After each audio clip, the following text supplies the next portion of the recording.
नमस्कार, मी डॉक्टर कविता राणे. आपण पाहताय लक्षवेधी. राज्यामध्ये सध्या निवडणुकांचं वातावरण आहे, कारण नगरपालिका नगरपंचायतींच्या निवडणुका घोषित झालेल्या आहेत. निवडणुकांसाठी उमेदवारी अर्ज भरले गेलेले आहेत. अर्ज मागे घेण्याची मुदत आता झाली की या निवडणुकांचं चित्र स्पष्ट होणार आहे.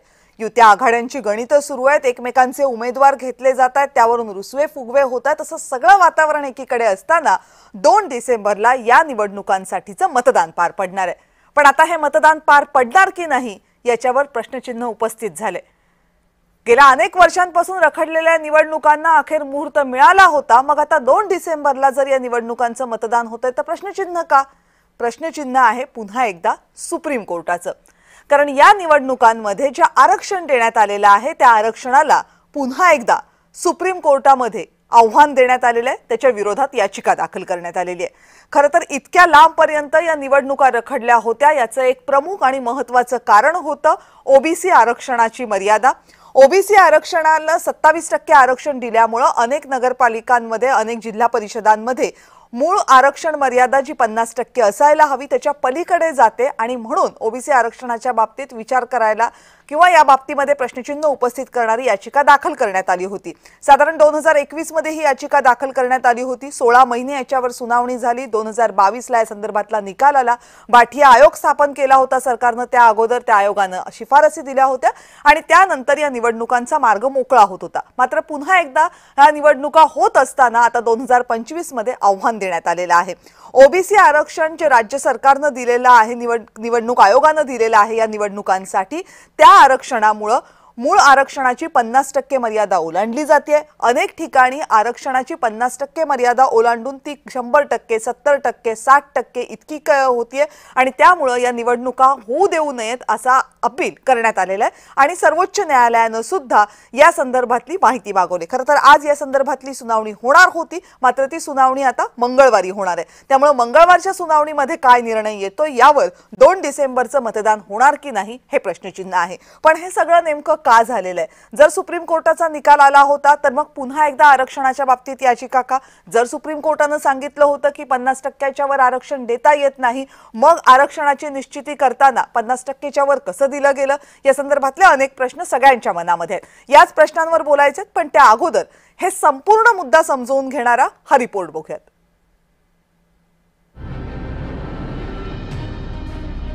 तब्बल 5.5 वर्षांच्या प्रतीक्षेनंतर महाराष्ट्रात स्थानिक स्वराज्य संस्थांच्या निवडणुकांचं बिगुल वाजलं.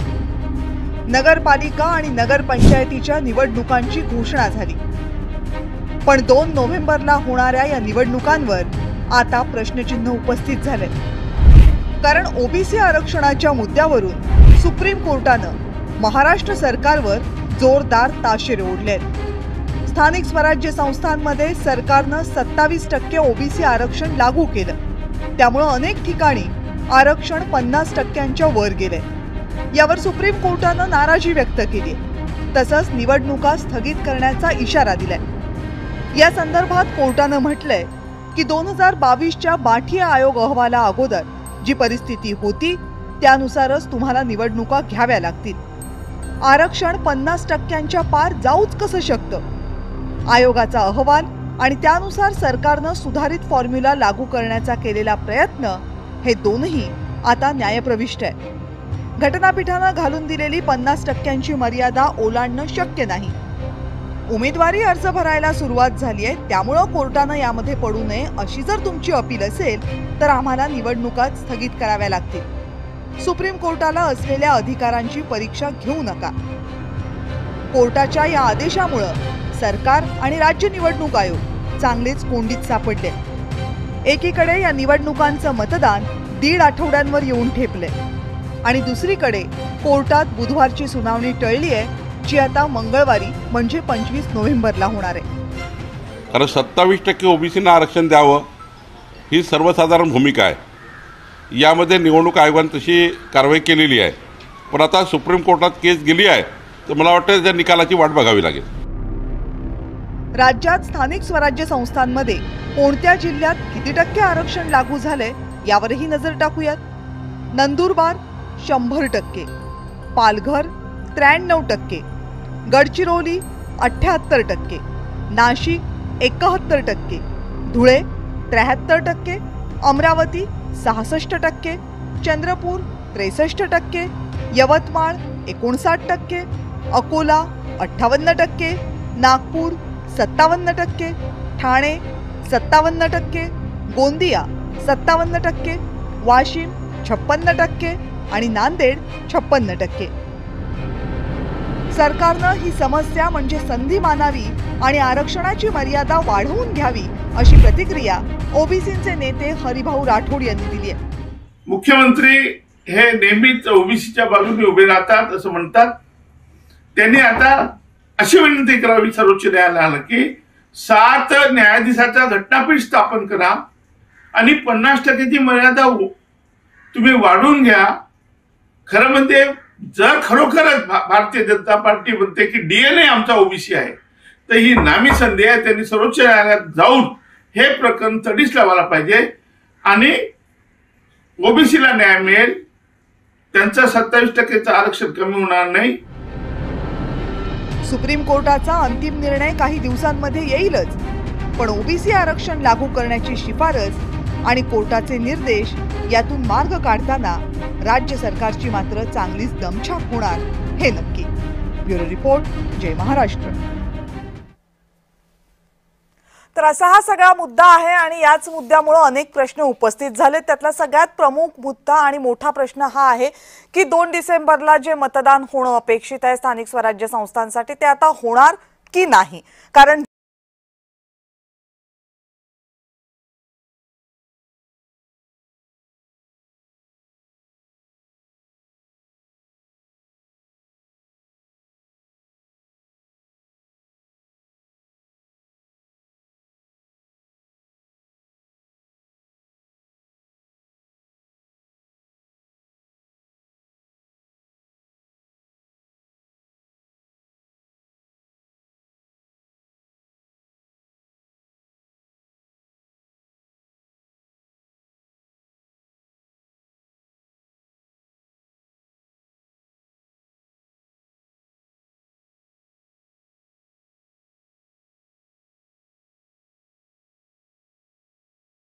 विकास सर, आपलंही स्वागत.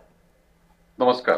बरं, हाके सर, मला सुरुवातीला सांगा की ही याचिका जरा सोप्या शब्दांमध्ये सांगा, कारण बऱ्याच जणांना हा काही घोळ कळत नाही. सगळ्यांच्या मते झाला होता निकाल याच्या संदर्भातला, आयोग नेमला होता, कोर्टानं निवडणुका घ्या असं सांगितलं होतं, मग आता परत काय झालं?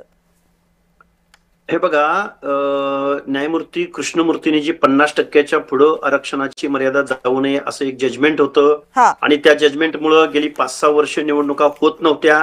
त्यावेळी ट्रिपल टेस्ट घ्यायला सांगितली होती, इम्पेरिकल डेटा कलेक्ट करायला सांगितलेला होता. त्याच्यावरती काम झालं का नाही ही खरं तर शासनाची ही जबाबदारी आहे. आणि त्याच्याही पलीकडे जाऊन मग आज जे न्यायालयानं आता जे काही जजमेंट पुढे आलेलं आहे किंवा मंगळवारी सुनावणी होणार आहे, यामुळे मला वाटतंय पंचायत राजच्या निवडणुका ह्या खूप दिवसापासून थांबलेल्या आहेत. आता प्रश्न उरतो असा की 9-10 जिल्ह्यामध्ये हे जे 50%च्या वरती जे रिझर्वेशन जातंय, या रिझर्वेशन वरती जोपर्यंत तोडगा निघत नाही, जोपर्यंत इम्पेरिकल डेटा किंवा ट्रिपल टेस्ट होणार नाही किंवा डाटा कलेक्ट होणार नाही, तोपर्यंत अशा जिल्ह्यामध्ये काय तोडगा काढायचा हा खरं तर शासनासमोरचाही प्रश्न आहे आणि सर्व व्यवस्थेसमोरचा प्रश्न आहे. जोपर्यंत हा इम्पेरिकल डेटा कलेक्ट होणार नाही तोपर्यंत मला नाही वाटत की याच्यावरती तोडगा काढता. बांटी आयोगानं काय केलं होतं म्हणजे तो त्याच्यासाठी तर नाही, बांटिया कमिशननं जे काही एक्झर्शन केलंय ते एक्झर्शन मान्य होण्यासारखं नाही. त्यांनी व्यापक असा कोणताही सर्वे केलेला नाही, ट्रिपल टेस्ट केलेली नाही. आणि एक बांटिया हे एक अधिकारी आहेत, न्यायिक इन्स्पेक्शन जोपर्यंत होणार नाही, इथलं ओबीसी किती आहेत, एससी किती आहेत, एसटी किती आहेत, आणि मग आत्ताचा जो प्रश्न निर्माण होतोय तो आदिवासी बहुल जिल्ह्यामध्ये होतोय, जिथं आदिवासी एससी एसटीचं पॉप्युलेशन ही खूप मोठ्या प्रमाणात आहे, त्या जिल्ह्यामध्येच हा प्रश्न निर्माण होतोय. त्यामुळे जोपर्यंत असा एक ऍज अ कम्पेरेटिव्ह लोकसंख्येच्या बाबतीमध्ये डेटा कलेक्ट जोपर्यंत होणार नाही तोपर्यंत आरक्षण प्रमाणित करता येणार नाही. आणि असा कुठलाही डाटा अधिकृतरित्या आता शासनासमोर नसल्या कारणानं असे प्रश्न निर्माण होत आहेत. बरं, भानुसे सर, आणखीन जरा सोप्या शब्दांमध्ये सांगा की काय हा सगळा गोंधळ काय आहे? हा गोंधळ असा आहे की निवडणूक आयोगाचा निष्काळजीपणा हा अक्षम्य आहे असं मला वाटतंय. ओके. कारण देशाच्या इतिहासात पहिल्यांदाच निवडणूक जाहीर झाल्यानंतर अशा पद्धतीने सुप्रीम कोर्टात केस जाते आणि सुप्रीम कोर्ट सांगतं की आम्ही दिलेल्या आदेशाचं तुम्ही उल्लंघन करून हे आरक्षण या पद्धतीने लागू का केलं. एकीकडे निवडणूक आयोग जेव्हा मतदार याद्याचा घोळ असतो तेव्हा निवडणूक आयोग स्पष्ट सांगतो की केंद्रीय निवडणूक आयोगाने जे सांगितलं त्याची फक्त आम्ही अंमलबजावणी करत असतो. आणि इथे मात्र एवढा गंभीर प्रश्न आहे निवडणुकांचा, गेल्या 10-12 वर्षात म्हणजे 2-2, 3-3 पंचवार्षिक, म्हणजे एक पंचवार्षिक 2-2 पंचवार्षिक झाल्यात तर निवडणुका होत नाहीत. 6 महिनेच सुप्रीम कोर्टाने सांगितले होते आणि 6 महिन्यापेक्षा जास्त वेळ जाऊ नये. आणि 4-5 वर्षापासून हे सरकार करू शकलेलं नाही किंवा हे यांची मानसिकता नाही. हे खऱ्या अर्थानं या देशाचं, या राज्याचं दुर्दैव आहे असं मला वाटतं. आणि न्यायमूर्ती सूर्यकांत आणि न्यायमूर्ती आज ज्यांनी जे जजमेंट आज आलेलं आहे त्यांनी मंगळवार वगैरे दिलेलं आहे. परंतु आत्ताच हाके सर म्हणाले त्या पद्धतीनंच मी सांगतोय की 83 पंचायत समिती, 17 जिल्हा परिषद, 159 नगरपंचायती, 57 नगरपालिका, 2 महानगरपालिका अशा 159 मध्ये हे आरक्षण या पद्धतीनं वाढलेलं आहे. आणि हे विकास गवळी आणि वाहक या पद्धतीनं कोर्टात गेलेले आहेत. म्हणजे आता काय होणार, तर ही निवडणूक रद्द होणार का हा प्रश्न गंभीर निर्माण झालेला आहे. पुढे या ज्या स्थानिक स्वराज्य संस्थेच्या अजून जिल्हा परिषद आहेत, पंचायत समिती आहेत, महापालिका आहेत, यांच्या निवडणूक आहेत, यांचं काय होणार हाही प्रश्न गंभीर आहे. म्हणजे जर आता हे न्याय प्रविष्ट झाल्यानंतर हे निकाल राखून ठेवणार का, परत त्याच्यावर शंका की मग आता यांचा हेतू प्रामाणिक आहे का, निकाल राखून ठेवल्यानंतर जेव्हा जोपर्यंत निकाल लागणार आहे तोपर्यंत इंटरनल काय होणार आहे, हे या देशातल्या लोकशाहीसाठी खूप घातक आहे आणि संविधानासाठी खूप घातक आहे. कारण संविधानानं, सुप्रीम कोर्टानं जे जजमेंट दिलेले आहेत त्यानुसार राज्य निवडणूक आयोग, केंद्र निवडणूक आयोग, केंद्र सरकार, राज्य सरकार, म्हणजे केवळ मी तटस्थ भूमिका घेतोय, पण सध्या हे लोकशाहीनुसार, संविधानानुसार काम होत नाही या देशात. म्हणून या देशाची लोकशाही धोक्यात आली असा त्याचा अर्थ स्पष्ट होतो. हे आपण सगळ्यांनी समजून घेतलं पाहिजे. हे असंच जर चालत राहिलं तर लोकशाही संपायला, संविधान संपायला वेळ लागणार नाही. म्हणून आता गेल्या 4 वर्षात काय सांगितलं होतं, ट्रिपल टेस्ट सांगितली होती. ती ट्रिपल टेस्ट का केली नाही, बांटी आयोगाने नेमकं काय केलं, तो अहवाल यांना का मान्य नाही, असे अनेक प्रश्न या निमित्तानं उपस्थित होतात. म्हणून याच्यावर गांभीर्याने विचार होण्याची गरज आहे. आपण आज विज्ञान तंत्रज्ञानाच्या सर्वोच्च शिखरावर काम करतो. फक्त मला आता थोडक्यामध्ये एक्सप्लेन करून सांगा, जर माझं काही चुकत असेल तर त्याच्यात तुम्ही करेक्ट करा, कारण तुमचा अभ्यास चांगला आहे त्याच्यावरचा. 94 ला मला वाटतं हे राजकीय आरक्षण आपल्या देशामध्ये लागू झालं, बरोबर? मंडल आयोगाच्या नंतर. राजकीय म्हणते मी, शिक्षण आणि नोकऱ्यांमधलं नाही, स्थानिक स्वराज्य संस्थांमधलं. ते जे 27% आरक्षण 94 नंतर ते 21 पर्यंत तसंच होतं, त्याला कुठेही चॅलेंज नव्हतं, हे बरोबर आहे? म्हणजे 94 ते 21 हे जे आरक्षण होतं ते 50%च्या मर्यादेपेक्षा जास्त होतं, पण फक्त त्याला कोणी कोर्टात आव्हान दिलं नव्हतं म्हणून ते चालत होतं. बरोबर. म्हणजे 21 ला हे आरक्षण दिल्यानंतर एक कमिशन सरकारकडनं नेमलं गेलं, बाठिया कमिशन, आणि त्यांनी एक अहवाल दिला जो आधी सुप्रीम कोर्टानं मान्य केला आणि त्याच्यानंतर निवडणुका घ्या असं सांगितलं, पण नंतर त्या अहवालालाच आव्हान दिलं गेलं. बरोबर आहे मॅडम, त्या अहवालालाच आव्हान दिलं गेलं. आणि आता त्या अहवालाला आव्हान दिलं गेलेलं आहे, त्यामुळे त्या अहवालाच्या आधीची जी परिस्थिती आहे त्या परिस्थितीनुसार तुम्ही आरक्षण द्या आणि निवडणुका घ्या असं सुप्रीम कोर्टानं सांगितलं. आधीच्या परिस्थितीनुसार असं म्हटलेलं होतं, परंतु 50%ची मर्यादा ओलांडता येणार नाही. परंतु गैरसमज काय करून घेतला सगळ्यांनी की आता आपण आपल्या पद्धतीनं काही पण करू शकतो, किती पण मर्यादा वाढू शकतो आणि कुठल्याही जिल्ह्यात कुठे काही करू शकतो, अशा पद्धतीचे गैरसमज करून घेतलेत का मुद्दाम केले माहित नाही. परंतु या पद्धतीनं ते झाल्यामुळं असे प्रश्न या निमित्तानं उपस्थित होत आहेत. सध्या हे गंभीर आहे, हे आपण सगळ्यांनी लक्षात घेतलं पाहिजे. आता सरकारने काय करायला हवं होतं, म्हणजे आपण असं म्हणतो की ज्या आयोगानुसार हे करणं अपेक्षित होतं त्या आयोगाला आव्हान दिलं गेल्यामुळे तो सध्या अस्तित्वात नाही अशी परिस्थिती आहे. आधीच्या नुसार करायचं झालं तर मग 27% सगळीकडे दिलं गेलेलं होतं. मग आधीच्या नुसार पण करायचं आहे, तिथे 27% आहे आणि 50%ची मर्यादा पण राखायची आहे. मग हे आरक्षण सरकारनं नेमकं कसं द्यायला हवं होतं? मुद्दा असा आहे की आरक्षणाची जी ट्रिपल टेस्ट सांगितलेली आहे, एम्पिरिकल डेटा आहे, 50% मर्यादा आहे, आणि मी सुरुवातीलाच म्हटलो की आपण विज्ञान तंत्रज्ञानाच्या सर्वोच्च शिखरावर आहोत. हे करणं आपल्यासाठी फार अवघड आणि फार वेळेचं नाही. आपण हे टेक्निकली फार व्यवस्थित पद्धतीनं वेळेत करू शकतो आणि वेळेत निवडणुका घेऊ शकतो. पण हेतू जर प्रामाणिक नसेल तर हे जाणीवपूर्वक हे पुढे ढकलणं चाललेलं आहे, कारणं लावणं चाललेले आहेत. आणि मग हे करायचं नाही. करायचं असतं तर 4 वर्षात करणं किती अवघड आहे. सरकारकडे यंत्रणा आहे.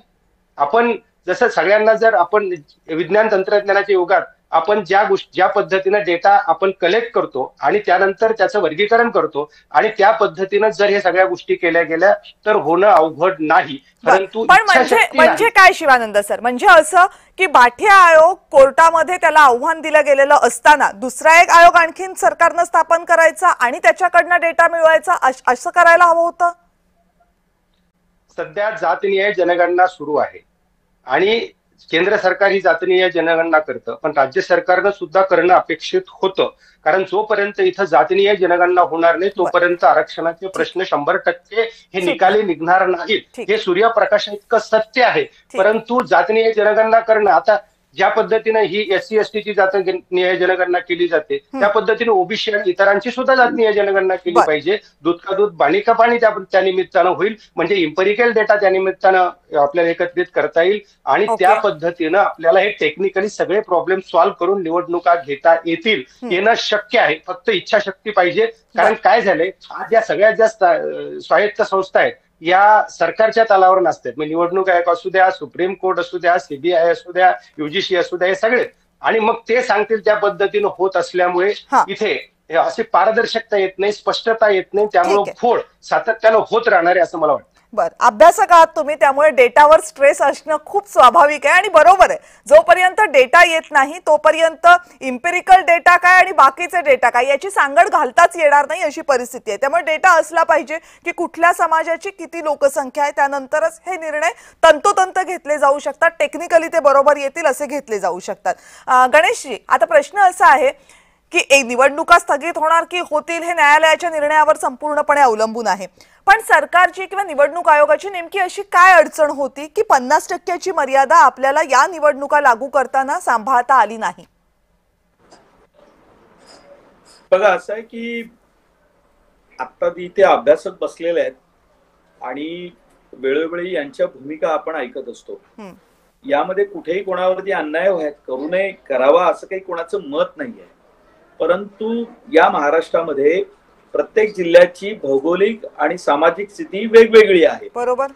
आता निवडणुका ज्या वेळेला जाहीर झाल्या, ज्या वेळेला सर्व आरक्षण पडत होती, तेव्हा यांच्यापैकी कोणी बोललं का? तर सर्वांनी आनंद व्यक्त केला की बा निवडणुका जाहीर झाल्या, चला लोकशाहीचा मार्ग मोकळा झाला. परत त्याही बाबतीत या निवडणुका घेत असताना काय काय पद्धतीच्या अडचणी येत होत्या तुम्हाला माहिती आहे. त्यावेळेला ओबीसी आरक्षणाचा विषय ज्या वेळेला झाला आणि मग ओबीसीचं आरक्षण येणार की नाही इथपर्यंत चर्चा जेव्हा सुरू झाली, म्हणजे आज मी त्या राजकारणात जाणार नाही की तेव्हा कोणाचं सरकार होतं आणि त्यांनी काय निवडणुका जाहीर केल्या आणि मग त्याच्यानंतर परत एकदा त्याच्यावरती रिव्हर्स प्रतिक्रिया आल्या. नवीन सरकारने आल्यानंतर आम्ही ओबीसीवरती अन्याय होऊन देणार नाही ही भूमिका घेतली आणि मग त्यानंतर ही प्रोसेस पुढे गेली. आता परिस्थिती अशी आहे की 3 टप्प्यांमध्ये निवडणुका होणार आहेत.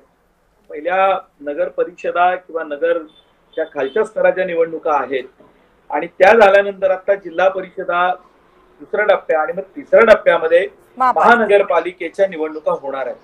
पहिला टप्पा जेव्हा आपला सुरू झालेला आहे, म्हणजे उमेदवारी अर्ज भरून झाल्यानंतर आता ही प्रक्रिया सुरू झालेली आहे. ही गोष्ट मान्य आहे मला की या बाबतीत इम्पेरिकल डेटा किंवा हा सगळा जो विषय आहे तो करणं गरजेचं आहे. मला एक फक्त या मधल्या काळातल्या ज्या 2 गोष्टी या महाराष्ट्रात घडलेल्या आहेत या बाबतीत आपणही लक्षात घेतलं पाहिजे की साधारणतः या निवडणुका व्हाव्यात म्हणून एका बाजूला प्रयत्न सुरू असताना त्याच्या विरोधातही सुप्रीम कोर्टात जाणारे आपल्यापैकीच आहेत. आता सुद्धा म्हणजे आता गवळी या चर्चेमध्ये सहभागी झालेले आहेत. त्यांची याचिका आणि त्यांनी नेमकी काय भूमिका मांडलेली आहे किंवा आज दिल्लीत नेमकं काय झालंय ते अधिक या बाबतीत स्पष्टपणे सांगतील. आमची भूमिका यातली कुठेही लपवायची नाही किंवा ओबीसीवरती अन्याय होतोय म्हणून ज्यांनी आरडाओरड केली ते आता कुणीच बोलायला तयार नाही. आम्ही तर छातीटोकपणे सांगितलं किंवा आम्ही अन्याय होऊन देणार नाही, त्या आरक्षणात सहितच आम्ही निवडणुका लावू आणि आम्ही त्या प्रोसेसमध्ये पुढे गेलेलो आहोत. फक्त दुर्दैवानं असं आहे की मधली ज्या वेळेला प्रोसेस सुरू होती आणि ज्यावेळी राज्य शासन प्रामाणिकपणे आणि एकतर म्हणजे मला थोडंसं वाईट वाटलं की अभ्यासपूर्वक ही भूमिका मांडत असताना हा तुमचा अभ्यास किती म्हणजे चांगला आहे याची मला प्रचिती आली. आज काही मी तुमच्यावर टीका करायला इथे बसलेलो नाही. तुम्ही सीबीआयला कोणाच्या तरी दावणीला बांधलं, तिथं बांधलं ते बांधलं, तुम्ही सुप्रीम कोर्टालाही दावणीला बांधलं. म्हणजे ज्या वेळेला हे सगळे निकाल लागायचे असतात किंवा उद्या या संदर्भातली जेव्हा काही चर्चा होईल, यातनं मार्ग काढायचा असेल, त्यातलं मध्यस्थ कोण आहे? आपण कोणाचं संविधानाच्या दृष्टीने ऐकतो तर सुप्रीम कोर्टाचं ऐकतो. एका बाजूला आपण संविधान देशामध्ये आहे त्याचा जय जयकार करायचा, त्याची पूजा करायची आणि आपण चर्चेमध्ये असंही म्हणायचे सगळे कोणाला तरी बांधील आहेत. म्हणजे मला खरोखर या गोष्टीचं आश्चर्य वाटतं. बा यातला मार्ग निघाला पाहिजे, हे बरोबर आहे. काही ठिकाणी मर्यादा पुढे गेली असेल तर यातली नेमकी भूमिका कुणी घ्यायची यावर व्यापक चर्चा होणं आवश्यक आहे. त्यात सर्वांची सहमती लागेल. ते केवळ राज्य शासन आपण आजच्या मुद्द्यावर येऊयात, कारण बाकीच्या कुठल्या पक्षांचे लोक इथे नाहीयेत, फक्त राजकीय पक्षांचे तुम्हीच आहात. त्यामुळे मी तुम्हाला आता राजकीय प्रश्न विचारत नाही, पण टेक्निकल प्रश्न मी विचारतेय की राज्य सरकारची नेमकी भूमिका काय आहे? ओबीसींना 27% आरक्षण देणं सगळीकडे ही प्रमुख भूमिका आहे की 50%च्या आतच ओबीसींना जितकं आरक्षण मिळू शकतं, म्हणजे एससी एसटीचं प्रपोर्शनेट आरक्षण दिल्यानंतर जेवढं शिल्लक राहील ते आणि 50%ची मर्यादा याच्या गॅप मध्ये जितकं राहील तेवढंच द्यायचं? काय दिलं जाणार आहे ओबीसींना, 27% की गॅप मध्ये 50%च्या? सरकारची भूमिका काय आहे?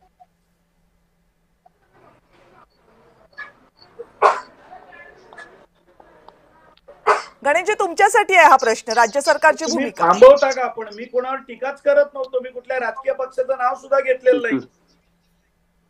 बरं, माझ्या प्रश्नाचं उत्तर द्याल का? नाही, पण कविताजी आपण चर्चा करतोय ना. माझा प्रश्न एवढा होता की या बाबतीतली राज्य शासनाची भूमिका, आणि मी यावेळेला स्पष्टपणे म्हणालो, मी टीका न करता की यावेळेला जेव्हा सर्वव्यापी भूमिका घ्यायची असेल, भले आज आम्ही 3 पक्ष सत्तेवर असलो तरी हा जो आरक्षणाचा विषय तिढा सोडवायचा असेल तर राज्य शासन म्हणून आम्ही भले निर्णय घेतला तरी देखील सर्वांना सोबत घ्यावं लागेल. अन्यथा कुणीतरी एकाने निर्णय घेतला तर दुसरा कोणीतरी कोर्टात जाईल आणि ही प्रक्रिया पुढे जाणार नाही. आमची प्रामाणिकपणे इच्छा आहे की ही प्रक्रिया पुढे जावी, खालपर्यंत लोकशाहीचा जो आपला स्रोत खालपर्यंत जातो, की पंचायत समिती असो, ग्रामपंचायत असो, तिथे निवडून आलेल्या प्रतिनिधींनी कारभार चालवावा, ही आमची भूमिका आहे. त्यामुळे मी कोणावर काही टीका केलेली नाही. माझा विषय एवढाच होता की आपण हे मांडत असताना आज सुप्रीम कोर्टापासून सगळ्यांनाच आपण कसं काय दोषी धरू शकतो की हे कुणाला तरी दावणीला बांधलेले आहेत? ही भूमिका मांडणं योग्य नाहीये आणि अशा पद्धतीची भूमिका आपण चर्चेत करू नये, माझी तुम्हाला विनंती आहे. आपण सुप्रीम कोर्टात जाऊन भूमिका मांडा ना. हे तुम्ही म्हणताय चुकीचं आहे. बरं, ठीक आहे, त्याचं उत्तर शिवानंदजी देतील. पण आता मला माझ्या मूळ प्रश्नाचं उत्तर द्या की राज्य सरकारची भूमिका नेमकी काय आहे? म्हणजे सरकार म्हणून असलेली भूमिका काय आहे? की आरक्षण 27% मिळायला पाहिजे ओबीसींना, की एससी एसटीला आरक्षण दिल्यानंतर आणि 50% आरक्षणाची मर्यादा पाळल्यानंतर जे मध्ये गॅप राहील तेवढं मिळालं पाहिजे? नाही, बघा, यातला एक मुद्दा पहिला स्पष्ट करतो.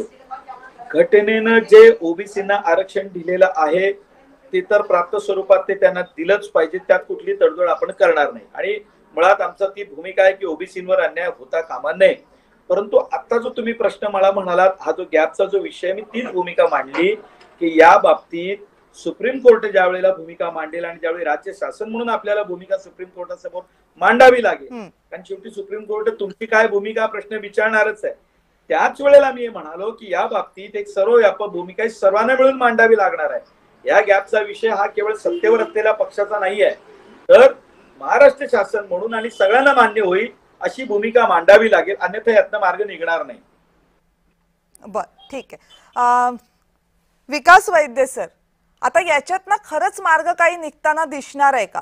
कारण जर 27%ची मर्यादा आपल्याला पाळायची असेल तर मग 50%ची पाळता येणार नाही, आणि 50%ची पाळायची असेल तर 27%ची पाळता येणार नाही. त्यामुळे हा सरकारसाठी यक्ष प्रश्न बनलाय का? कारण कुणी ना कुणीतरी नाराज होतच राहणार आता याच्यामध्ये.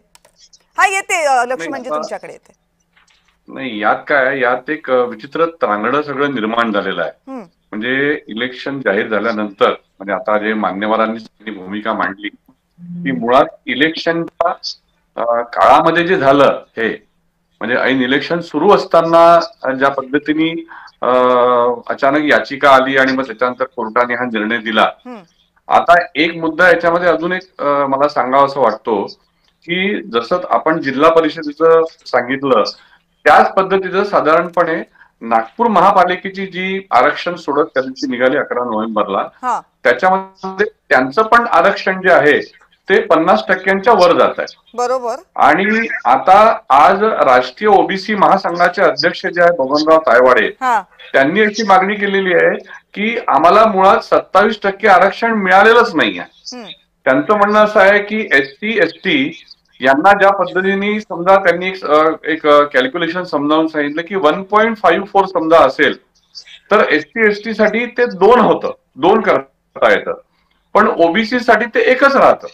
त्याच्यामुळे त्यांच्या म्हणण्यानुसार सगळ्या जर इलेक्शन धरले, नगर परिषद, नगरपंचायत असेल, ग्रामपंचायत असेल, महापालिका असेल, झेडपी असेल, तर जवळजवळ ओबीसीचं 2 ते 2,500 सीट्सचं नुकसान होत आहे. ओके. त्याच्यामुळे त्यांनी आता म्हटलं आहे की आम्हाला मुळात 27% आरक्षण हे मिळतच नाहीये, त्याच्यामुळे आम्ही न्यायालयात जाणार. मग मग मग निवडणूक प्रक्रियेचं काय होणार? तर that is none of our business. त्याच्यामुळे आता हा प्रश्न असा आहे की आता हे 27% आरक्षण पूर्ण करायचं, बरं सरकारने जे काही कमिटमेंट दिलेलं आहे त्यांना ते पूर्ण करणं भाग आहे. आणि मध्यंतरी यावेळेस मान्यवर जे म्हणाले निवडणूक आयोग यांनी काय केलं, पण आता प्रश्न असा आहे की आता कशा पद्धतीचं आरक्षणाचं मॅनेजमेंट त्याच्यामध्ये करायचं. कारण जर 27% पुन्हा येणार, आता बबनराव तायवाडे म्हणतात आहे की आम्ही कोर्टात जाऊ, मग ते जर कोर्टात गेले तर पुन्हा ते लांबणीवर पडणार. आता मंगळवारपर्यंत सुनावणी लांबली म्हणजे याचा अर्थ जर आज उद्याकडे समजा झेडपीची जे काही अनाउन्समेंट होणार होती ती पुढे गेली, झेडपीची अनाउन्समेंट पुढे गेली, तर आता पुन्हा मंगळवारी सुप्रीम कोर्ट काय म्हणतं त्याच्यावर पूर्ण हे होईल. अधिवेशन लांबलेलं आहे, महापालिका इलेक्शन कधी होतील त्याच्यात पुन्हा सुप्रीम कोर्टने म्हटलेलं आहे की 31 जानेवारीपर्यंत सगळी निवडणूक प्रक्रिया तुम्हाला पूर्ण करायची आहे. त्याच्यामुळे नेमकं आता याच्यामध्ये की सरकारने काय निर्णय घ्यायचा, तो कसा घ्यायचा, यांना पण 27% पाहिजे, बाकी त्यांचे पण सगळ्यांचे रिझर्वेशन बरोबर हे झाले पाहिजे आणि कोर्टाच्या म्हणण्यानुसार 50%चा टप्पा पण पार नाही करायचा. म्हणजे 50% द्यायचं तर 27% देता नाही येत आणि 27% द्यायचे तर 50% ची मर्यादा सांभाळता येत नाही. लक्ष्मण आकेजी बोला, तुम्ही मगाशी मला इशारा केला. हे बघा, हा प्रश्न असा आहे की एससी एसटीला त्यांच्या लोकसंख्येच्या प्रमाणात रिझर्वेशन देणं हे कायद्यानं बंधनकारक आहे. करेक्ट. आणि मग हा प्रश्न उरतो कुठं, तर आदिवासी डिक्लेअर्ड जिल्ह्यामध्ये हा प्रश्न उरतो, किंवा आदिवासी किंवा एससी एसटीची पॉप्युलेशन ज्या जिल्ह्यामध्ये मोठ्या प्रमाणात आहे, ज्या ज्या कन्सिस्टन्सीमध्ये मोठ्या प्रमाणात आहे, ते त्यांच्या लोकसंख्येच्या प्रमाणात ते 50%च्या आसपास येऊन पोहोचतात. मग प्रश्न उरतो की मग ओबीसींना आरक्षण कसं द्यायचं. तर याच्यावरती पर्याय असा आहे की न्यायालयानं 4-5 न्यायालयानं सांगितलं होतं की तुम्ही इम्पेरिकल डेटा कलेक्ट करा, ट्रिपल टेस्ट करा, आणि सगळ्यांची एकदा आकडेवारी डोळ्यासमोर आल्यानंतर मग अपवादात्मक जिल्ह्यामध्ये आपल्याला काही कन्क्लुजन काढावे लागतील, काही डिसिजन घ्यावे लागतील, काही निर्णय घ्यावे लागतील. ज्या कलमान्वये ओबीसींना आरक्षण मिळतं, 246 कलम D6, त्यामध्ये आपल्याला घटना दुरुस्ती करावी लागेल. आणि मग एससी एसटीचं आरक्षण फुलफिल करत असताना ओबीसींना जर व्हॅक्युम किंवा ओबीसींना जर स्पेस उरत नसेल तर मग अशा अपवादात्मक परिस्थितीमध्ये काय निर्णय घ्यायचा, हा डिसिजन कधी घेतला जाऊ शकतो, ज्यावेळी महाराष्ट्र शासनानं किंवा महाराष्ट्राच्या भौगोलिक प्रदेशामध्ये ज्यावेळी तुमच्याकडे इम्पेरिकल डेटा म्हणजे शाही डाटा म्हणजे लोकसंख्या कुणाची किती प्रमाणात कोणत्या जिल्ह्यात कोणत्या कन्सिस्टन्सीमध्ये आहे, आणि मग जिथं एससी एसटी फुलफिल होते 50% तर मग ओबीसींचं काय, याच्यावरती डिसिजन घेणं बाकी आहे. पण तोपर्यंत तुम्ही डेटाच कलेक्ट करणार नसाल, ज्या महाराष्ट्राच्या पार्श्वभूमीवरती हे ओबीसीचं आरक्षण चॅलेंज झालं त्या महाराष्ट्रानं आतापर्यंत इम्पेरिकल डेटा कलेक्ट केला नाही, तशा पद्धतीचं न्यायिक इन्स्पेक्शन केलं नाही, पण त्याच्या मागून बिहारनं केलं, कर्नाटकनं केलं, तेलंगणानं केलं, मध्य प्रदेशनं केलं, उत्तरांचलनं केलं, आणि महाराष्ट्र मात्र जिथल्या तिथं आहे. फिरून पुन्हा भोपळ्या चौकामध्ये जे प्रश्न गेल्या 5-6 वर्षामध्ये पंचायत राजच्या निवडणुका, लोकल बॉडीच्या निवडणुका ज्या कारणानं झाल्या नाहीत त्याच्यावरती एकदर्शन शासनानं केलंच नाही. तोपर्यंत असं कुणीही काहीही सांगून होणार नाही, कारण हा घटनात्मक पेच आहे. कारण एससी एसटीचं रिझर्वेशन कोणीही थांबवू शकत नाही, आणि ओबीसीला जर आरक्षण द्यायचं तर तुमच्याकडे डाटा उपलब्ध नाही.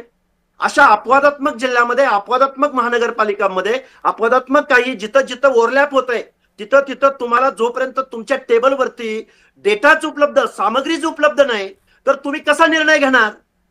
बर, आता लक्ष्मण हाकेजी मला दोन गोष्टी सांगा. म्हणजे आता तुम्ही बऱ्याचशा राज्यांचा उल्लेख केलात की त्या राज्यांनी आपापला डेटा गोळा केला, मग त्यांनी काय तोडगा काढलेला आहे तिथे? कारण तिथेही अशी परिस्थिती असणार की काही जिल्हे असतील जे आदिवासी बहुल असतील किंवा काही जिल्हे असतील जिथे शेड्यूल कास्टची लोकसंख्या जास्त असेल, आणि मग तिथे त्यांनी ओबीसीचं आरक्षण देताना काय केलंय?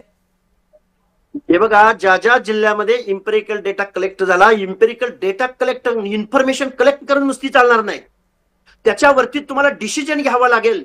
त्या स्वायत्त आयोगाला, त्या घटनात्मक आयोगाला तिथं निर्णय द्यावे लागतील. तिथं ट्रिपल टेस्ट यासाठीच सांगितली ना. अब नुसती पॉप्युलेशन काउंट करून किंवा लोकसंख्या मोजून सुद्धा चालणार नाही. ज्या अपवादात्मक परिस्थितीमध्ये SC ST पार पुढे येतोय, उरलेले उरतात फक्त 5-10%, 50%च्या आतमध्ये, पण ओबीसीना 27% आरक्षण द्यायचं आहे.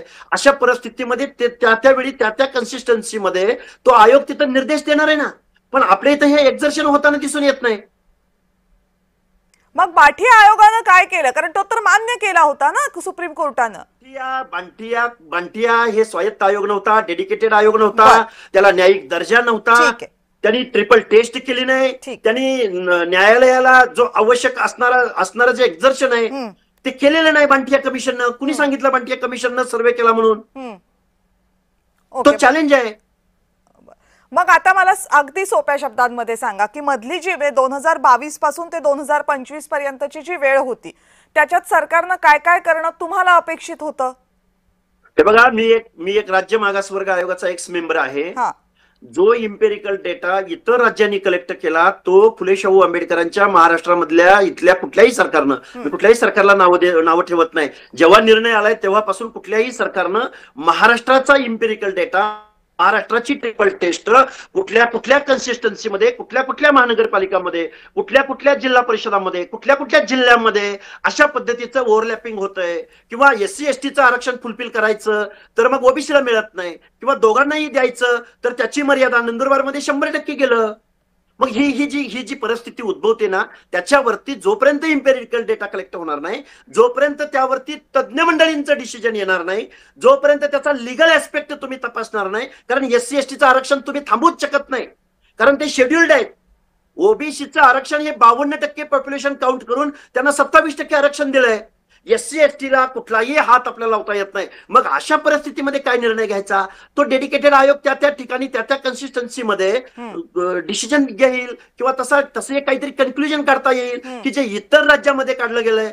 याच्यावरती अभ्यास होणं या महाराष्ट्राच्या पार्श्वभूमीवरती आवश्यक आहे. तोपर्यंत हा निर्णय होणार नाही. हे परत येरे माझ्या मागल्या ताककण्या चांगल्या, जे 2-3 वर्षापूर्वी 4 वर्षापूर्वी व्हायला पाहिजे होतं आता परत तेच होतंय. जे विकास किसनराव गवळी कोर्टामध्ये गेले होते, ज्या कारणानं या इलेक्शन थांबल्या होत्या, तीच परिस्थिती आता परत तिथं उद्भवले. आता न्यायालयानं काय करावं? न्यायालयानं निर्णयावरनं मागं यावं का परत काय करावं? हे खरं तर खूप मोठं त्रांगड आहे. हे घटनात्मक आपल्या समोर चॅलेंज आहे, आव्हान आहे. याच्यामध्ये कुणाला, सगळ्यांनाच दोषी धरावं लागेल, आणि न्याय जे ऍज पर लॉ आहे ते आपल्याला टाळता येणार नाही कुठल्याही परिस्थितीमध्ये. पण मग शिवानंद सर, मग न्यायालयानं असं का म्हटलं होतं की तुम्ही बाठी आयोगाच्या आधीच्या हिशोबानं निवडणुका घ्या? ती परमिशन कशी काय दिली होती न्यायालयानं? बाठीच्या अगोदरच्या म्हणजे त्यांनी ट्रिपल टेस्टच सांगितली होती. कारण ज्यावेळी 2011ला कृष्णमूर्तीचं घटनापीठाचं जजमेंट आलं होतं त्यानुसार त्यांनी स्पष्ट म्हटलेलं होतं की ओबीसीचा जे मागासलेपण आहे ते शिक्षण आणि नोकरीसला आहे. त्यांना शिक्षण आणि नोकरी दिलं पाहिजे, परंतु राजकीय म्हणजे स्थानिक स्वराज्य संस्थेत दिलं पाहिजे की नाही याच्यावर त्यांनी प्रश्न उपस्थित केला होता. आणि त्यांनी स्पष्ट सांगितलं होतं की ट्रिपल टेस्ट केली पाहिजे आणि ट्रिपल टेस्ट करून त्या पद्धतीचे पुढचे निर्णय घेतले पाहिजे. आता हाके सर म्हणाले त्या पद्धतीनं गडचिरोली असेल, धुळे असेल या जिल्ह्यात STची संख्या जास्त आहे आणि म्हणून ते ओबीसीचं काढून तिकडे द्यायचं का? मग कशा पद्धतीने द्यायचं, किती काढून द्यायचं? जातीय जनगणना झाली नसल्यामुळे हा घोळ कायम आहे. म्हणून त्यांनी ट्रिपल टेस्ट मध्ये इम्पेरिकल डेटा हा कंपल्सरी सांगितला होता. आणि या देशात आता सर म्हणाले, त्यांना राग आला माझ्या बोलण्याचा, परंतु स्पष्ट असं आहे मॅडम की या देशामध्ये EWS आरक्षण देत असताना ते 50%च्या वर गेलं नाही का? आता 60% आरक्षण देशात नाही का? असा प्रश्न निर्माण होत नाही का?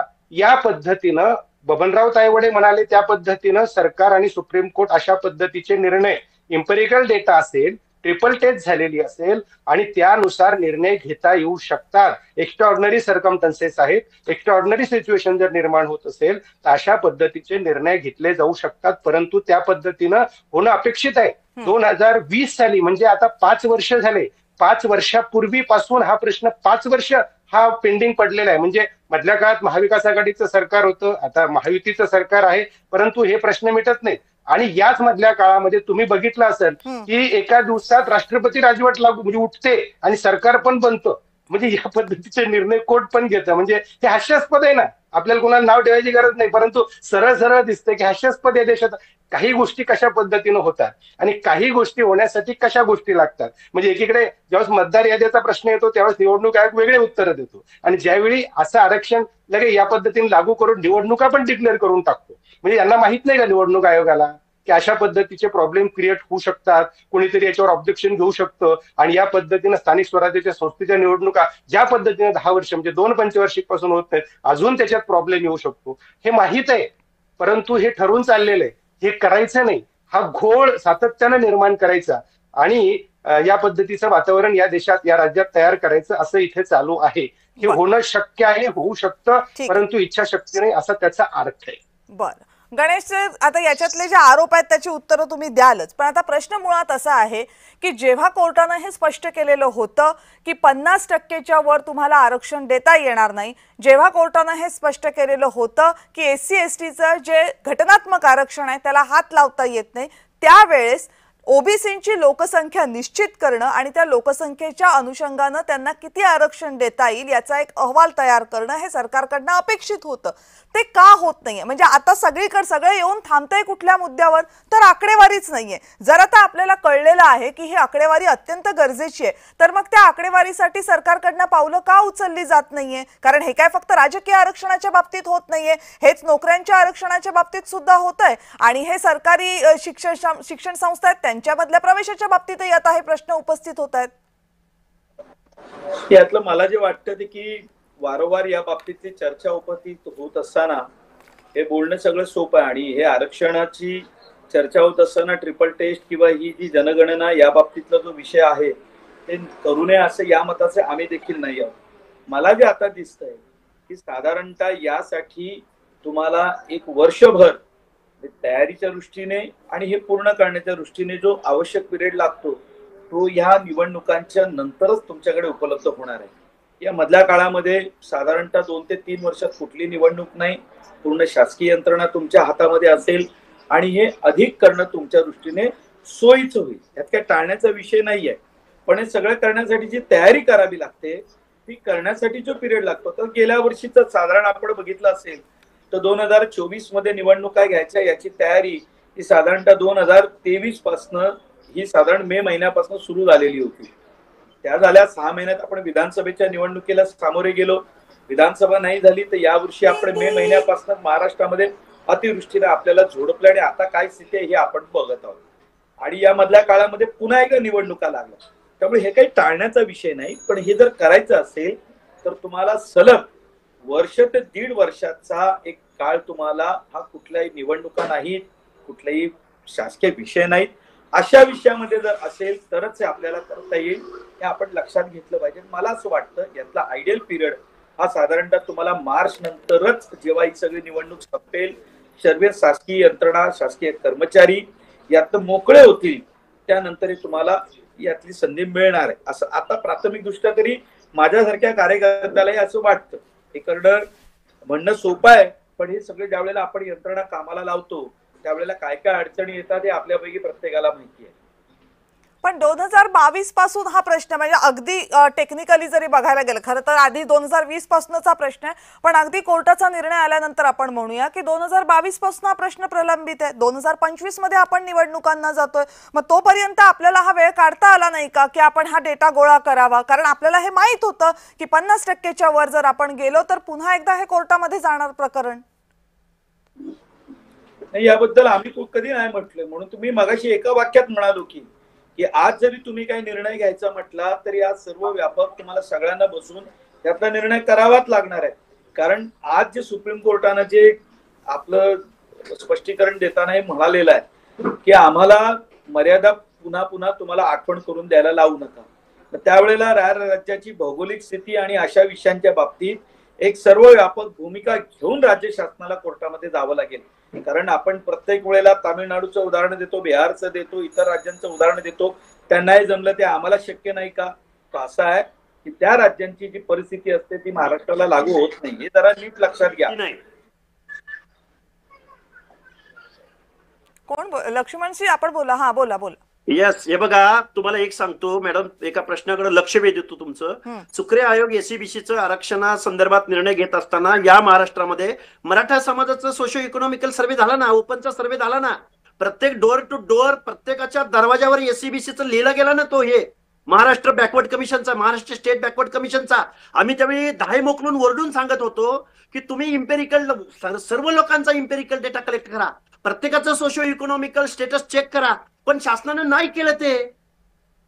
आणि काय सांगतायत हे, महाराष्ट्राच्या पार्श्वभूमीवर असा निर्णय आला, त्याच्या मागून अनेक राज्यांनी, मध्य प्रदेशमध्ये बीजेपीचं शासन आहे, त्यांनी सुद्धा तिथं सर्वे केला, पण महाराष्ट्रामध्ये हा सर्वे होऊ शकत नाही. म्हणजे ओबीसीच्या रिझर्वेशन संदर्भात किंवा न्यायमूर्ती कृष्णमूर्तींचं जे जजमेंट आहे त्या जजमेंटच्या संदर्भात एक कोर्टात केस पेंडिंग आहे. गेल्या 5-6 वर्षापासून इथं लोकल बॉडीच्या निवडणुका होत नाहीत.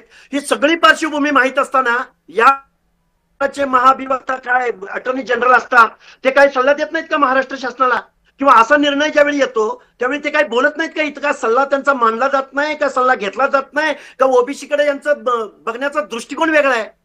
मी कुठल्या गव्हर्नमेंटवर टीका करत नाही, अनेकांची गव्हर्नमेंट आली, पण प्रत्येकाने या प्रश्नाकडे नेहमी कानाडोळा केलाय. आणि ज्यावेळी असा काहीतरी निवडणुका घेण्याचा निर्णय येतो त्यावेळी मग कोणतरी कोर्टात जातं, परत ते चॅलेंज होतं, परत सुप्रीम कोर्ट स्थगिती आणतं. काय चाललंय राव या महाराष्ट्रामध्ये?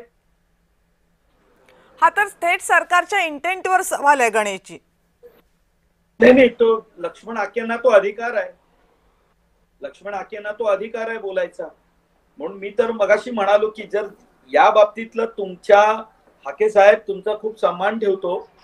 तुम्ही बोलत असताना किंवा तुम्ही ज्या वेळेला तुमच्या समाजाची बाजू मांडता त्यावेळेला तुम्ही तथ्यानुसार बाजू मांडता, त्यामुळे तुमची काय भूमिका आहे ती तुम्हाला माहित असेल, पण आम्ही तुमचा सन्मान करतो. कारण प्रत्येक व्यक्तीच्या बोलण्यातनं त्याची विद्वत्ताही जाहीर होत असते. त्यामुळे तुम्ही अनेक वेळेला समाजाचे विषय मांडताना हे पोट तिडकीनं मांडलेलं आहे. पण तुम्हाला ही जी मनात शंका येते हे यायचं मला काही कारण माहिती नाही. कारण जर असं आमच्या मनात हेतू असतं तर आम्ही निवडणुका जाहीर केल्या नसत्या. सांगा ना मला, 6 वर्षामध्ये ओबीसीचा इम्पेरिकल डेटा, तुम्हाला जोपर्यंत इम्पेरिकल डेटा कलेक्ट होणार नाही तोपर्यंत या प्रश्नावर कन्क्लुजन निघणारच नाही. हे वास्तव आहे ना, आणि ते सुप्रीम कोर्ट बोलतंय ना. आणि मग सुप्रीम कोर्टापेक्षा गव्हर्नमेंट का ऐकत नाही बरं या गोष्टीचं?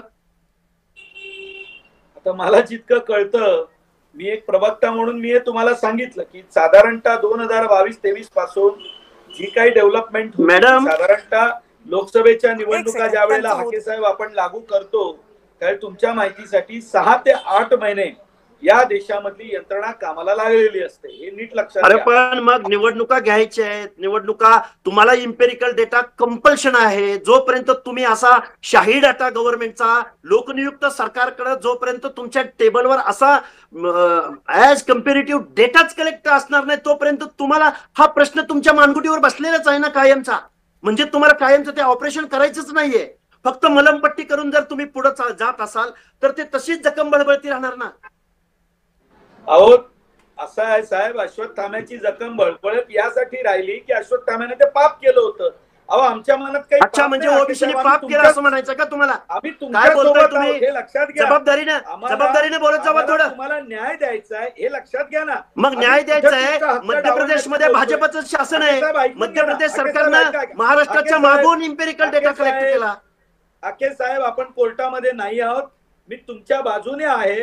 मी पूर्ण मराठा समाजाचा जरी असलो तरी मी मगाशी एक वाक्य उच्चारलं. मी तुमचा सन्मान करतो कारण तुम्ही जी समाजाची भूमिका मांडता ही खरोखर विचार करायला. साहेब, आम्ही या गव्हर्नमेंटला सुक्रे आयोगाच्या वेळी ज्यावेळी मराठा समाजाचा डेटा कलेक्ट होत होता त्यावेळी आम्ही दहाई मोकलून सांगितलं की टोटल महाराष्ट्राचा डेटा कलेक्ट करा, की अशा पद्धतीचं सर्वोच्च न्यायालयाचे निर्देश आहेत. जोपर्यंत या निर्देशावरती महाराष्ट्र शासन काम करणार नाही तोपर्यंत लोकल बॉडीचे इलेक्शन होणार नाहीत. आणि आता उद्या जर मंगळवारी जर जजमेंट आलं तर परत काय होणार बरं? आणि काय निर्णय येणार बरं? हाके साहेब, मी एक सांगतो तुम्हाला, तुमची राजकीय भूमिका मांडत असताना तुमच्या समाजाची भूमिका राजकीय भूमिका अजिबात मांडत नाही. ऐकायचं नाही, अशी काय भूमिका असू शकत नाही. ओबीसीच्या प्रतिनिधित्वाबद्दल बोलतोय. अहो पण मी तुम्हाला तेच सांगतोय, आम्ही तुम्हाला काय विरोध केलाय का की तुमची भूमिका मांडत असताना तुम्ही दुसऱ्याचं ऐकून न घेणं हा काय त्याचा मार्ग काय घ्यायचा प्रश्न आहे? तुम्ही बोलताय एवढं काहीतरी वरचं बोलताय तुम्ही. अहो आपल्या मागून 9-10 राज्यांनी इम्पेरिकल डेटा केला, पण ज्या महाराष्ट्रामध्ये ओबीसीचं आरक्षण चॅलेंज झालं त्या महाराष्ट्रातलं लोकनियुक्त सरकार मात्र ओबीसीच्या प्रश्नावर इम्पेरिकल डेटा कलेक्ट करायला तयार नाही. हे काय समजायचं महाराष्ट्रातल्या ओबीसीने? ठीक आहे गणेशजी, आणि याच्यात आणखी एक पण सवाल आहे की तुम्ही मगाशी बोलताना असं म्हणालात की तसं असतं तर मग आम्ही निवडणुकाच घोषित केल्या नसत्या. मला असं वाटते की निवडणुका घोषित करणं हा सर्वस्वी निवडणूक आयोगाचा अधिकार आहे, आणि न्यायालयानं जेव्हा डेडलाईन दिली होती की 31 जानेवारीच्या आतमध्ये तुम्ही निवडणुका संपवा, तेव्हा या निवडणुका घोषित झालेल्या आहेत. त्यामुळे निवडणुका घेणं हा काही सरकारी इच्छाशक्तीचा मुद्दा आहे का? अहो पण आम्ही मान्य केलं ना कविताजी, आम्ही तेच सांगण्याचा मी मगाशी प्रयत्न केला की या संदर्भातला आजची महाराष्ट्राची स्थिती काय आहे, की हे जेव्हा या बाबतीतलं म्हणतायत की एससी एसटीचं आरक्षण तुम्हाला धक्का लावता येणार नाही, ज्या वेळेला ओबीसीनं आरक्षण द्यायचं 27% तर मग ते त्याची मर्यादा पार होते.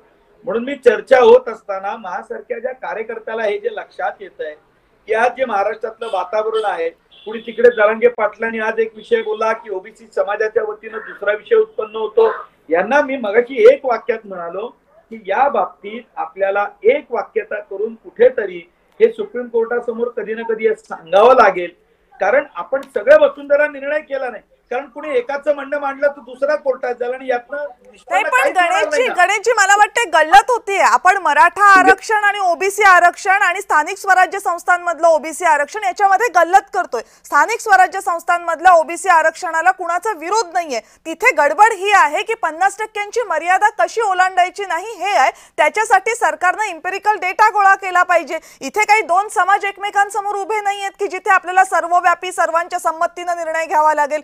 इथे फक्त आणि फक्त कायद्याचा आणि एका क्वांटिटेटिव्ह मर्यादेचा संबंध आहे. 50%ची एक रेषा आहे, ती ओलांडता येत नाहीये, आणि ती ओलांडता येत नसेल तर ते आरक्षण कसं द्यायचं याच्यासाठी डेटा पाहिजे. इतकं सोपं आहे. हा काही मराठा आणि ओबीसी यांच्यातला प्रश्न आहे, तो प्रश्न नाहीये.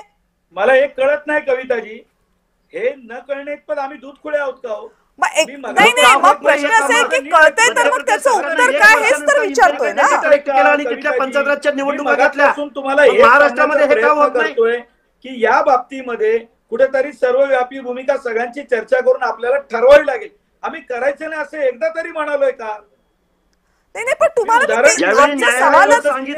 त्यावेळी तुम्ही निवडणुका घ्यायला तयार झाला. एक मिनिट लक्ष्य म्हणजे एक मिनिट गणेशजी प्रश्न फक्त इतकाच आहे की आपण सर्वव्यापी भूमिका म्हणजे काय, की सर्व राजकीय पक्षांनी एकत्र येऊन घ्यायची, सर्व समाजांनी एकत्र येऊन घ्यायचे. जरी आपण ती सर्वव्यापी घेतली म्हणजे या दोनही मुद्द्यांवर सर्व राजकीय पक्ष आणि सर्व समाज यांनी जरी घेतली तरी फायनल निर्णय याचा कोर्टाचा असणार आहे हे निश्चित आहे. त्यामुळे आपण जरी सर्वव्यापी भूमिका म्हणजे असं आहे का की आपण सगळ्यांना सांगणार आहोत की कोर्टामध्ये जाऊ नका म्हणून? या 14 कोटीच्या महाराष्ट्रातला कुणीही जाईल. मला एक फक्त जरा प्लीज तुम्ही जे आता आपण आज चर्चा करत आहोत की आपल्याला 50%च्या आरक्षणाच्या बाबतीत सुप्रीम कोर्टाने जे सांगितलंय त्याच्या बाबतीत आपल्याला भूमिका सांगायची आहे. मान्यवर ओबीसी नेते असतील जे अभ्यासक आहेत ते हे सांगतायत की या आरक्षणाला धक्का लावता येणार नाही, यामध्ये हे सगळं वसूल करायचं तर त्याला इम्पेरिकल डेटा लागेल. या बाबतीतली माझ्यासारख्या कार्यकर्त्याला जे कळतंय ते मी सांगितलं की 2023 पासून काय काय अडचणी येत आहेत. साधारणतः मार्च मध्ये जर या निवडणुका झाल्या तर त्यानंतर तुमच्याकडे पुढच्या 2 ते 3 वर्षात कुठलाही विषय नाही, त्यामुळे हे व्हायला काहीच अडचण येणार नाही.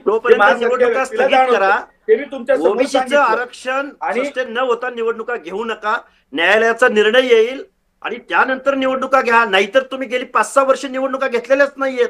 1 वर्ष पुढे ढकला, इम्पेरिकल डेटा कलेक्ट करा, त्याच्यावरती अनालिसिस होऊ द्या आणि मग निवडणुका घ्या. एक मिनिट ठीक आहे लक्ष्य म्हणजे तुमचा मुद्दा पोहोचला.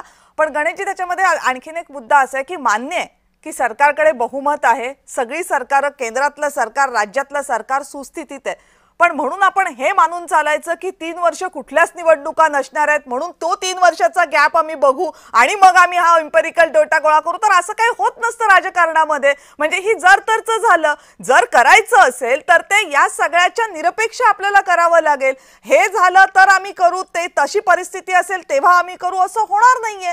त्यामुळे त्याच्यासाठीची तयारी बाकीच्या गोष्टी सुरू असतानाच करावी लागणार आहे. ठीक आहे, मुद्दा एवढाच आहे की या दोघांनीही म्हणजे शिवानंद सरांनी सुद्धा आणि लक्ष्मणजींनी सुद्धा प्रश्न कुठे उपस्थित केलाय की मुळात हे करण्यासाठीचं इंटेंट आहे का याच्यावर उपस्थित केलेलं आहे. विकास सर, आता एक वेळ संपलेली आहे पण एक तुम्हाला प्रश्न हा विचारायचा आहे की हे आता ठीक आहे स्थानिक स्वराज्य संस्थांमधल्या आरक्षणाचं, पण राज्यामध्ये सध्या जे काही चालू आहे ज्याचा उल्लेख मगाशी गणेशजींनी पण केला की जेव्हा मराठ्यांना आरक्षण देण्याची वेळ येते तेव्हा ओबीसी नाराज होतात. इथं स्थानिक स्वराज्य संस्थांमधलं ओबीसींचं जे 27% आरक्षण आहे त्याच्यावर प्रश्नचिन्ह उपस्थित राहतात. म्हणजे ज्या 3 प्रकारची आरक्षणं ओबीसींना आहेत, नोकऱ्यांमधलं, सरकारी शिक्षण संस्थांमधलं आणि स्थानिक स्वराज्य संस्थांमधलं, या तिन्हीवर जर प्रश्नचिन्ह उपस्थित राहणार असतील आणि हा समाज जर सातत्यानं हे समजत असेल की आमच्यावर अन्याय होतो, तर मग त्याला उत्तर काय असणार आहे?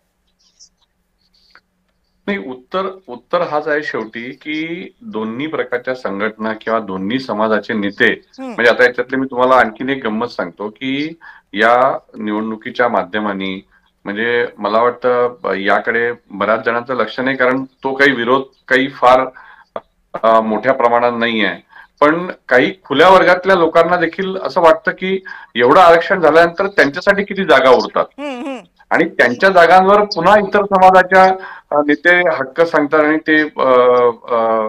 ते त्याच्यावर त्यांना उमेदवारी मिळते. तर मला असं वाटतं की हा कुठेतरी त्या समाजाच्या नेत्यांनी म्हणजे आज इथे सगळे जे अभ्यासक बसलेले आहेत अशा अभ्यासकांचा एक गट करून जर सरकारनी म्हणजे मगाशी या लोकांनी जसं म्हटलं की ज्या वेळेला सुप्रीम कोर्टाने आधीचा निर्णय दिला त्याच्यानंतर इलेक्शनचा मार्ग मोकळा झाला तेव्हापासून किंवा 2022 पासून ज्या पद्धतीची पावलं उचलायला पाहिजे किंवा त्याच्या आधी देखील म्हणजे याच्यात काही कुठल्या पक्षांनी केलं किंवा कुठल्या सरकारने केलं नाही तो मुद्दाच नाही. तर मला असं वाटतं की हा सर्वव्यापी विचार की कशा पद्धतीने म्हणजे अचानक हे आता हे जे आता जो काही प्रॉब्लेम निर्माण झालेला आहे, समस्या निर्माण झालेली आहे, तर याची कल्पना कोणाला नव्हती का, हा एक महत्त्वाचा प्रश्न आहे. निश्चितपणे नव्हती, कारण कोर्टाने जेव्हा निर्णय दिला होता 2022 ला त्यावेळेस हे स्पष्ट झालेलं होतं की कोर्ट याच्यामध्ये कुठलंही कॉम्प्रोमाइज तिथे कोर्टाच्या आवारात कोर्टाच्या समोर सुद्धा होणार नाहीये हे स्पष्ट झालं होतं. कारण कोर्ट या 2 मुद्द्यांवर तर अगदी क्लिअर कट आहे की ओबीसी आरक्षण द्यायचं आहे का, तर तो सर्वस्वी राज्याचा निर्णय आहे. किती द्यायचं आहे तो सर्वस्वी राज्याचा निर्णय आहे. ते किती द्यायचं हे कसं ठरवायचं याचा निर्णय कोर्टाने दिलेला आहे की या 3 अटी आहेत, त्या 3 अटींवर तुम्ही ट्रिपल टेस्ट करा आणि ठरवा की तुम्हाला किती द्यायचंय. पण किती द्यायचंय याच्यासाठी आउटर लिमिट ही सगळं आरक्षण 50% एवढ्या बाबी कोर्टाने स्पष्ट करून दिलेल्या आहेत. जर हे झालेलं असेल आणि त्याच्यानंतर आपल्याकडे 3 वर्षांचा वेळ असेल तर त्या वर्षांमध्ये ओबीसींची संख्या किती, एससी एसटींची संख्या किती हे करून हे आरक्षणाची कदाचित आपल्याला सोय लावता आली असती आणि त्याच्यानुसार या निवडणुका घेता आल्या असत्या. आता जर आपण आधीच्याच निर्णयानुसार निवडणुका घेत असू, सगळीकडे ओबीसींना 27% आरक्षण देऊन आरक्षणाची 50%ची मर्यादा ओलांडत असू, तर आपण 2020 साली जी केस दाखल झाली होती तिथेच पुन्हा जाऊन थांबलेलो आहोत. मग या 5 वर्षांमध्ये एवढ्या निवडणुका थांबवून महाराष्ट्रानं नेमकं काय कमावलं हा प्रश्न आहे.